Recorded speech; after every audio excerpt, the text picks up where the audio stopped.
ఆత్మతోనూ జ్ఞానముతోనూ నిండుకొని మంచి పేరు పొందిన 7 మనుషులు మీలో ఏర్పరచుకోండి. 7 ఎంచుకోవడానికి ఏం కావాల్సి వచ్చిందండి? పరిశుద్ధాత్మతో, ఆత్మతోనూ జ్ఞానముతోనూ నిండుకొని ఉండాలంట.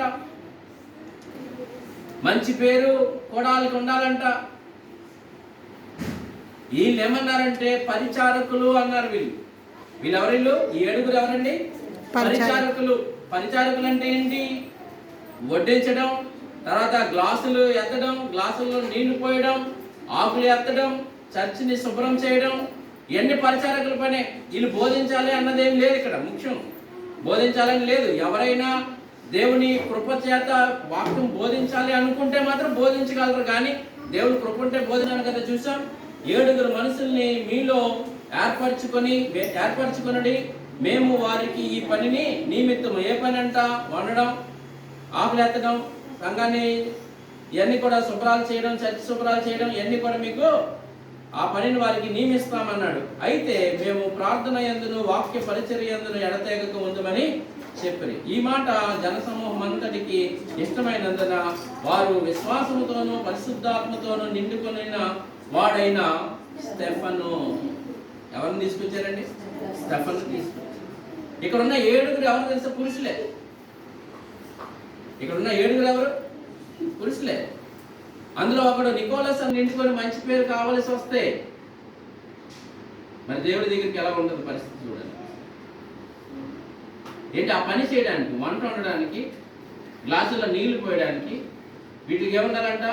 ఆత్మతోనూ జ్ఞానంతో నిండుకొని మంచి పేరు కలిగిన వాళ్ళు ఉండాలి. ఆ 7 కూడా ఎలాంటి వాళ్ళు కాదు. అంటే డబ్బున్న వాళ్ళని, లేకపోతే మనకేదో సపోర్ట్ చేస్తున్నారని వాళ్ళను, మనకేదో బంధువులను, లేదా మా అమ్మనో మా ఆవిడనో వాళ్ళు నేను పెట్టకూడదు.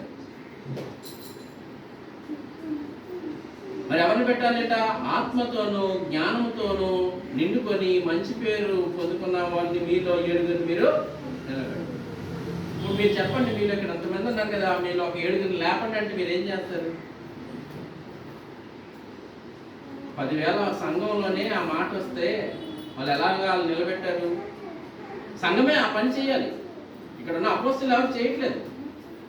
అలానే మీలో అని వారిని ఏర్పడినదే కాదు. ఇది ముఖ్యంగా వాళ్ళు ఏంటంటే పరిచారకులు, డీకన్స్ అంటారు ఇంగ్లీష్లో.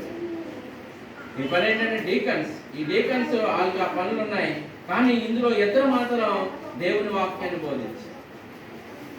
అది దేవుడి మహాకృపను బట్టి, దేవుడే ఆ గిఫ్ట్ ఇస్తేనే కానీ, దేవుడే హృదయంలో ఆ ప్రేరేపణ ఇస్తేనే కానీ. అక్కడ మనం అందుకోసం కొత్త వాళ్ళు ఎవరిని కూడా నిలబెట్టాం. ఎందుకని? వాళ్ళకి సంఘ పరిచర్యాన్ని నడిపించడానికి నాకు కావలసిన జ్ఞానాన్ని, వివేకాన్ని మీరు దయచేయండి అని అడిగాడు. అప్పుడు దేవుడు అన్నాడు, నువ్వు మంచిగా అడిగావు, నీకు జ్ఞానము వివేకమే కాదు, దాంతోపాటు నీకు ధనాన్ని కూడా ఇస్తున్నాను పో అన్నాడు. కృపతోనూ బలముతోనూ నిండిన వాడి ప్రజల మధ్య మహత్తర కార్యాలు, గొప్ప సూచిక క్రియలను చేయుచుండెను. ఏమిటంటే ఆయన ఏమని చెప్తున్నాడంటే జనాలకి యేసే దేవుడు, క్రీస్తే దేవుడు అని చెప్తా ఉన్నాడు.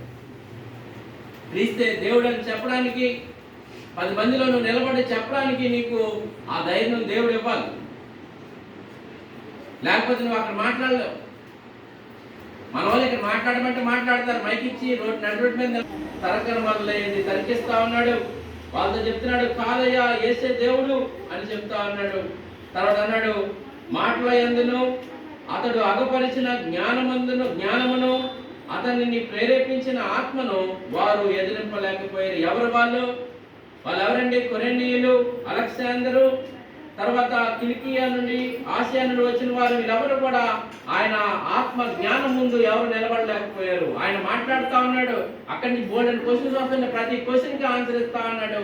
వాళ్ళు ఎదుర్కొంటా, ఆ స్టెఫ్ని ఎదుర్కొంటా వాళ్ళు ఎవరు కూడా ప్రశ్నలకి సమాధానం చెప్పలేరు. వాళ్ళు వేసి ప్రతి ప్రశ్నకి సమాధానం ఇస్తా ఉన్నాడు. అంటున్నాడు అక్కడ మాట్లాడుట యందు అతడు అగపరిచిన జ్ఞానమును అతనిని ప్రేరేపించిన ఆత్మను వారు ఎదిరింపలేకపోయారు. అప్పుడు వాళ్ళు అనుకుంటున్నారు, వీడు మోసే మీదను దేవుని మీదను తరచున వాక్యములు పలుకుగా